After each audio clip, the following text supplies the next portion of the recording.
রাতের আধারে নিশ্চুপ সবই দূরে ডুব তারা। আমি এখন হাতের ঝিল চলে আসলাম।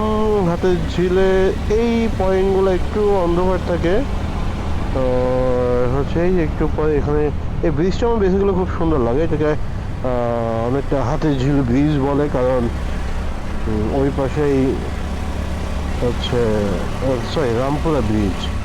এখান থেকে নেমে ওই পাশে রামপুরা মেন রোডের ব্রিজটা আছে, ওইটাতে উঠে রাস্তা ওই পাশে রাফসাদনগর, বনশ্রী ওই পাশে যারা যাতায়াত করবে তারা বাইকে সিএনজিতে যে কোনোভাবে এতটুকু আসে।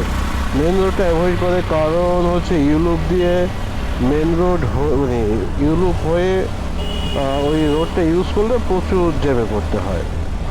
তো এটা হচ্ছে শর্টকাট, একটুখানি হেঁটে হেঁটে গেলেই আর একটা মিনিমাম 15-20 মিনিট বা 10-15 মিনিটের ভোগান্তি থেকে যে কেউ সেফ থাকে বা সময়টা সেভ হয়। দুর্দান্ত একটা ওয়েদার। ডান পাশে হাতের ঝিলের লেক ঝিল, আর আজকে ওয়েদারটা হচ্ছে মেঘাচ্ছন্ন, পাশাপাশি ফোটা ফোটা বৃষ্টির একটা ইয়ে আছে। এভাবেই যাচ্ছি, পথ চলছি, ভালো লাগে এই টাইমে রাইড করতে।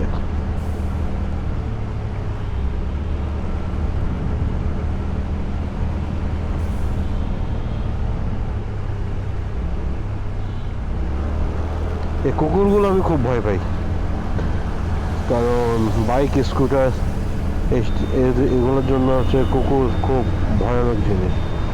পাস করে সামনে চলে যায়, কারণ পিছনের গাড়ি সিগন্যাল দিচ্ছে সে আমাকে পাস করবে, আমাকে বাইক।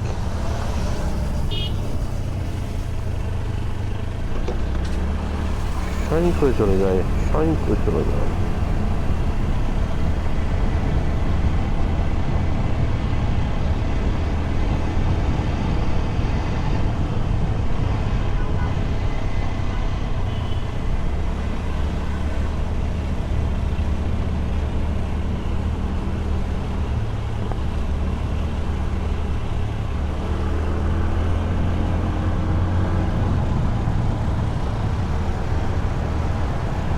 কি সুন্দর রাস্তা!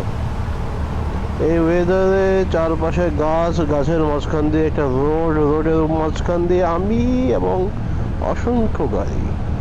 আমার কাছে ভালো লাগে। হাতের ঝিল মানেই হচ্ছে শান্তি।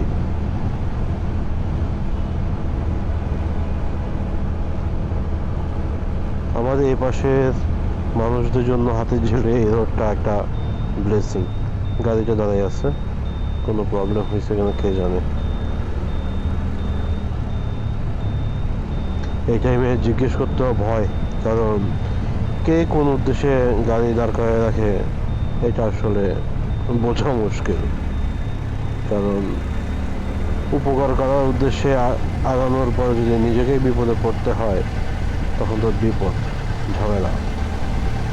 আর এখনকার সময়ে কেউ সবাই ঝামেলা অ্যাভয়েড করতে চায়।